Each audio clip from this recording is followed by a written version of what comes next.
Being a business owner myself, I can say that most businesses, they don't fail from a lack of vision, but they fail from a lack of execution and efficiency. Today, my guest, Jon Bassford, he's the operator behind the operators. He helps founders get out of their own way by optimizing the systems, people, and performance that actually move the needle. So in today's episode, we talk a lot about what does real optimization looks like beyond surface level KPIs. We talk leadership, operations, and the difference between being busy and being effective. As a CEO, as an owner, how do you ensure that you can scale with clarity and control and start to build true momentum? This sounds like something that's important for you as you grow your business. This is a conversation you do not want to miss. Welcome to the Rise Up For You podcast. Let's jump in.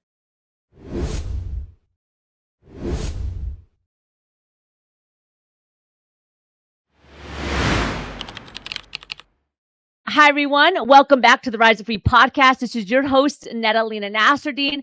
And today we have another amazing guest, Jon Bassford. Welcome to the podcast today. Thank you for having me. Absolutely. So I always like to start the podcast by letting the audience get to know our guest today. But I like you to tell us about you in your own words. So tell us a little bit about who you are, what you do, how you got to where you are today. Sure. So the broadest aspect of who I am is I'm an operations professional. I've spent my career helping organizations launch, manage, and run operations to truly help them grow and scale. I've worked with tech startups to nonprofits and small businesses, everything in between. And my niche has really been creating efficient and effective operations that help businesses and organizations achieve their intended results as quickly and effectively as possible. Okay, I love that. And so tell us how you got here. So who was Jon in high school? Let's start there. Let's go all the way back.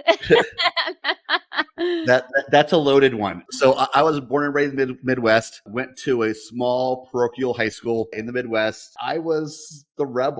Not that I was a bad kid by any means, but just kind of walked to the beat of my own drum a little bit, and just was curious about things. And, the book is Curious Leader that I wrote. So curiosity has always kind of been a thing for me, and just kind of challenging the status quo and thinking outside the box. From there, I went on to college in my hometown, majored in philosophy, went on to law school from there. Wasn't sure I wanted to do with a law degree. Fell into working for a legal organization I was a member in law school, which initially launched a career in association management, which then led me to working for startups in operations. So it's been quite a very interesting journey. Yeah, I love that. And so I like the topic of operations because a lot of times it's the piece that's missing, right? So we always say, like, when we work with organizations that have teams and companies, there's two aspects that are really critical. One is the people, because you can have like the best systems and automations and operations in the world, but if your people aren't working, all that goes to waste, right? And then the opposite of that is having amazing people, but then having the right systems and operations and efficiency so that you can scale and grow, so that they work in hand,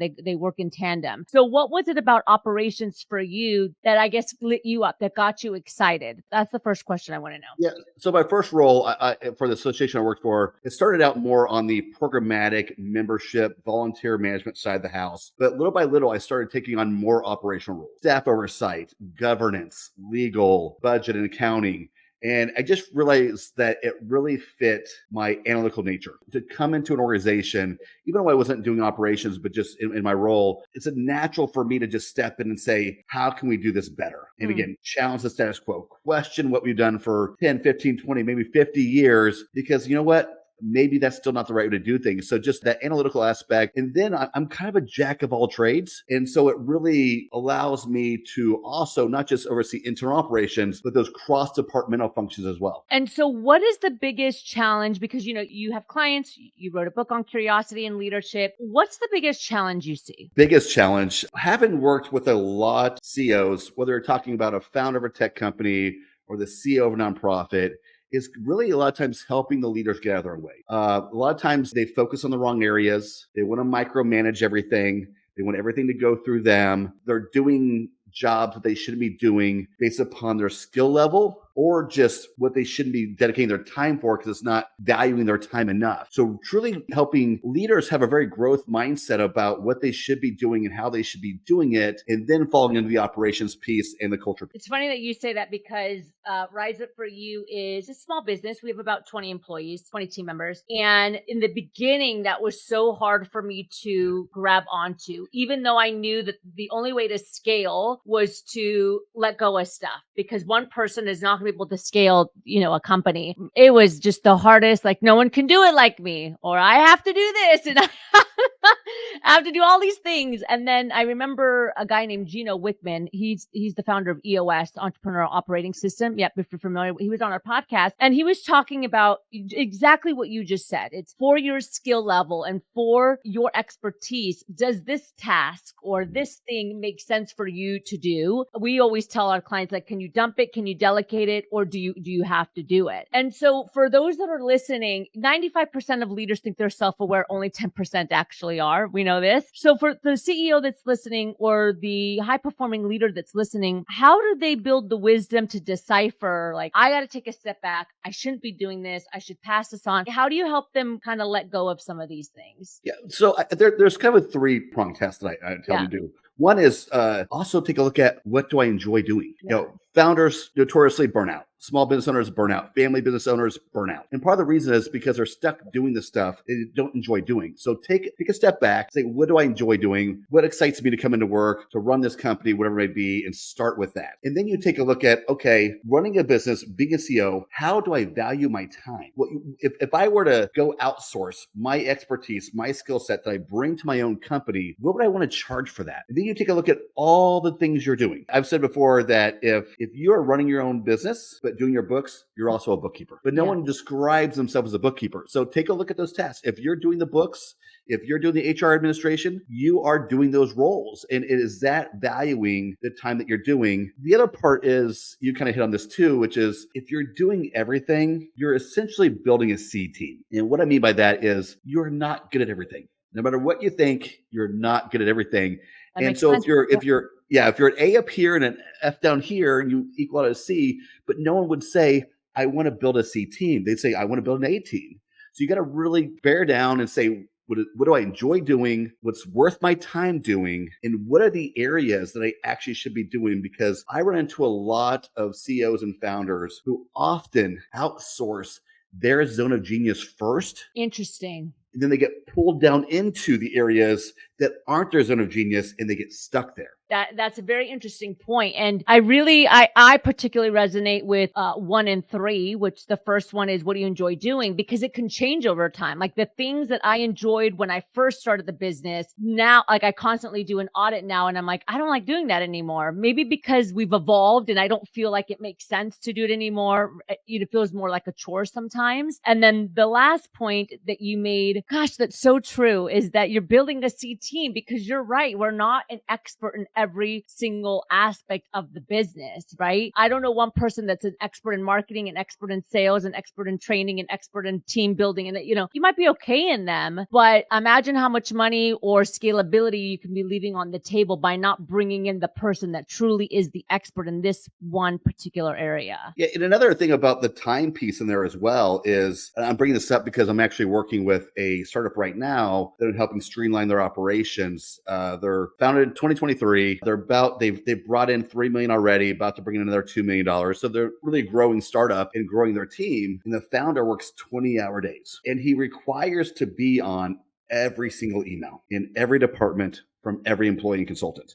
Not sustainable. He wants to see every little thing. And I'm trying little by little. We kind of had a heart-to-heart meeting today because I was like, we got to make some changes. He's like, how can you guarantee me we don't make duplicate payments? I'm like, set up systems and controls. Like that's the only way. The way we're doing it right now is never going to get us there.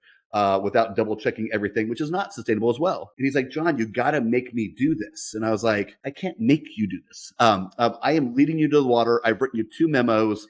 We talk about this weekly. We've been talking about it for 2 months. It's time, to shit or get off the pot. And he finally was like, all right, John, I'm ready to go. You're right. Let's get it going. Yeah. Well, and that brings up a good point. Kind of something I alluded to earlier is, how do you get leaders? We're doing an event at the end of the month about succession planning, because going in tandem with what you're saying, a lot of organizations, whether they're the CEO or the next level of leaders, still function around that mindset, like that, almost a scarcity mindset of like, I have to do it all or be involved in everything, otherwise it'll break down. But then what happens is, through that scalability process, you didn't build that next level of leaders or pipeline. We didn't pass the knowledge on. We didn't teach the knowledge. And so when you do want to take a step back, you don't have anybody that can bridge that gap for you. And then we develop key man risk, where one person leaves or the owner wants to take a step back, and everything does fall apart because we didn't kind of prep in the beginning. Yeah, I mean, absolutely. Creating that succession planning absolutely is important to create a legacy, right? And I define legacy as the work that you're doing now, having that live beyond when you leave, right? Yeah. But it also running a company or running a department in a very micromanagement way, which is how I describe that. When you're not utilizing your staff properly, you have to touch everything, you have to oversee everything. What you're also teaching your staff is that their opinions, their views, their insights into what we do aren't valued. And you create just we no longer work in a factory world, right? I mean, yes, we still have factories, but majority of people employed in the United States are not working on a factory line. They're working at a desk, whether at home or an office space. And we have different insights into what the organization does. We're no longer building same part every day, 40 times a day, regardless of what happens around us. We all have interesting insights into what's working, how things are functioning, and leaders have got to learn to tap into that and invite their team to speak up, speak out, share ideas, share problems, share solutions. That's the best way to create morale amongst your team, create those rising star leaders, and also give back more time for you to focus on things that will grow the company. What is your recommendation for delegating things, passing them on, but for the CEO like me, because I'm like this, that at the end of the day, I still want to see the end product to make sure that it's in line with the brand, that it makes sense. And I think also to help the team be more confident that the decisions that they're making are in alignment with the company, right? Versus it being put out there and then maybe a CEO seeing it later and being like, that's not what I wanted. And then, it kind of creates more drama sometimes. So where's the balance? What's your recommendation for that? Yeah, I've actually kind of had this recently happen because I have a fractional CMO team that handles my social media, everything. And I kind of called them out and called myself at the same time, like, look, guys, I wasn't reviewing this enough before it went out because I'm not liking what I'm seeing. Okay. And so, yeah, you have to, I believe in trust but verify. You as a CEO, you have to own the success of your business. There's no passing the buck. You have to own it, but you've got to give your staff that leeway to try things, even if fail sometimes, fail internally. There's a big difference between failing externally and failing internally. So if you control, not control, but if you monitor what's going on and double check the end product, you're going to still make sure that you have the best product. The caveat I'd give with that is make sure that there is differentiation between my way and the right way. A lot of CEOs will fall into the trap of, if this isn't right. No, it's just not the way you would do it. So also take a look at, is it truly wrong? Should this truly not go out? Or is this just not exactly how I would do it? And again, if you want to create a culture where you value your employees and they know they're valued and they feel valued, you got to let them bring their own flair to things sometime, even if it's not exactly what you would do. So in this case, would you say focus on the data? Because I can definitely see where somebody would say, no, it has to be done this way. But if my way and the other way is getting the same outcome, would you say that for leaders that are maybe struggling, maybe kind of looking at what the outcome is and if the outcome is doing what we need it to do? Yeah, I mean, I was thinking the first thing is like, is it truly wrong? If it's truly wrong, stop it before anything happens. Sure. Outside of that, yeah, you got to look at the data. And every now and then, throw your staff a bone, right? Like say, hey, look, this is not exactly how I would do it. And even talk to them about it. Like, this was my idea behind this. What are your thoughts? Maybe you come together and blur the two ideas together. So it doesn't have to be, black and white, my way or your way, but have that dialogue saying, you know what, I was envisioning this, but your idea may work. How about we try it for a little bit, see if it works, and then if it doesn't, we'll try my way. Or maybe you test both. Put both ideas out there if you can, if it's a marketing type tactic where you say, look, we're going to put both out there. Let's make a game of this. Let's see who wins. The loser owes the other one lunch, although I'll pay regardless, right? But, make it fun. Make it a challenge and just show that you're willing to trust them and try it. Yeah, no, I love that. I want to pivot a little bit because I find you to be interesting in the fact that you're in the operational landscape, but at the end of the day, you're also an entrepreneur, right? Like you're building your own business. And one thing that I really respect about you that I think is so important is that you're building a brand, a thought leadership in your space. So you've done TED Talks, you've written books, and I think that anybody that's in the service industry really needs to do their best to kind of touch these landscapes. So talk to us a little bit more just from the entrepreneurial perspective, taking the action, putting yourself out there, which isn't always typical for operations type brain, right? Not to put you in a box or anything, but I'd love to just hear a little bit more from the entrepreneurial side of how you just said, you know what, I'm going to take action. I'm going to do these things to set myself up for success. Yeah, so there absolutely has been a dichotomy in my journey from the integrator, if you will, Yeah. to the owner, right? And part of that helped that journey is I learned at a certain point in my career that I'm not a maintenance guy. I like to create, I like to change, I like to innovate, I like to bring new ideas to the table. I like to change the process procedures to make them better. I'm not the guy who said, "Hey, our last person was a change agent. We just need you to keep the train on the tracks and not change anything." I'm going to leave very, very quickly. So that kind of helped migration a little bit into that entrepreneur space. But there's no doubt that I struggled with having those two heads, right? My consulting business is being an integrator, but running my own business, I'm the visionary. And I wrestled with how much do I do as the integrator, even my own company, and how much do I do visionary stuff. I also fall into the founder syndrome at times where I'm chasing too many things. Yeah. I was working with an executive coach 5 or 6 years ago. He's like, "John, I normally have to get my clients to take on new roles, take on challenges. You have to get you to stop because you're in visionary mode now, and Yeah. you're just going for that next thing to help finding ways to improve, help your clients improve and grow." Yeah. Yeah. No, I love that. I thank you for explaining that because I love what you're doing. I think it's awesome. I think it's needed, of course, for the growth of a company. I'd love to jump into the power section of the interview if that works for you. Rapid fire questions for you. Sounds great. So the first question is one of my favorite, and I always ask it is, if you were to leave the world with one final message, we call it the golden nugget.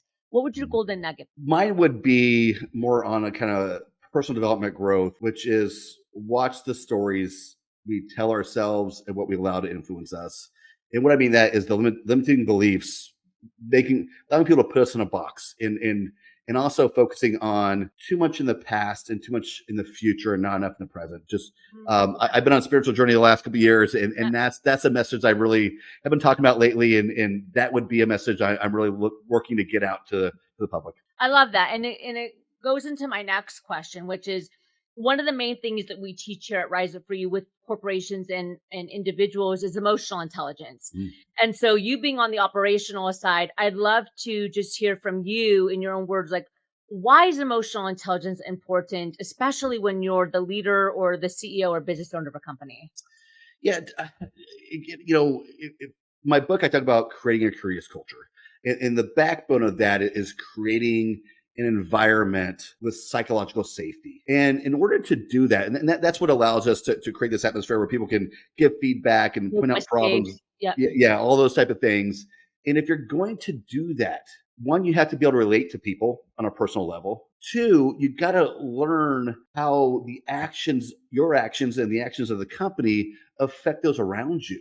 And just being able to have a little bit of that softer skill to truly connect with people, relate to people, know how your decisions are impacting others, to find the best way to bring them all into what you're doing. I love that. I have one more question for you, but before I ask, tell us where we can connect with you, John. I know you're on LinkedIn, you have the book. Share more about yourself. Yeah, so one of the best places to go is my personal brand page, jonbassford.com. That's John without an H, and then last name is a bass fish in a Ford car. But that's a great way to get in touch with me, see my social media. My consulting website is think-lateral.com. Those are really the two best ways to get a hold of me. Awesome. And we'll put them in the show notes for you as well. And final question for you is, as you know, we're the company Rise Up For You. What comes to mind when you hear that phrase? Yeah, so for me, that's again about just creating a power dynamic where we're rising tides raise all boats, right? Like that's what we need to do as consultants, as companies, is improving people's lives. And the more we just do that, just society gets better, people have more wealth and freedom and everything else. And we're just trying to work to improve each other's lives. I love that. John, thank you so much for joining us today on the Rise Up For You podcast. Thank you for having me. Thank you. And thank you everyone for joining today. Another amazing episode. Just as a reminder, every single week we are bringing entrepreneurs, thought leaders, executives from around the world that come on this show with one sole purpose, and that is to help you be your absolute best. Thank you for joining us.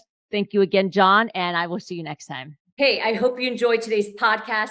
Before you leave, don't forget to subscribe to our podcast and YouTube channel and check us out on social media. We are everywhere, from LinkedIn to Instagram to Facebook, at our simple handle @RiseUp4U. On every single platform, it's exactly the same. And we're providing new content on every single platform, so there's something different everywhere. So don't forget to subscribe to our channel, subscribe to our podcast, and connect with us on social media. I'll see you next time.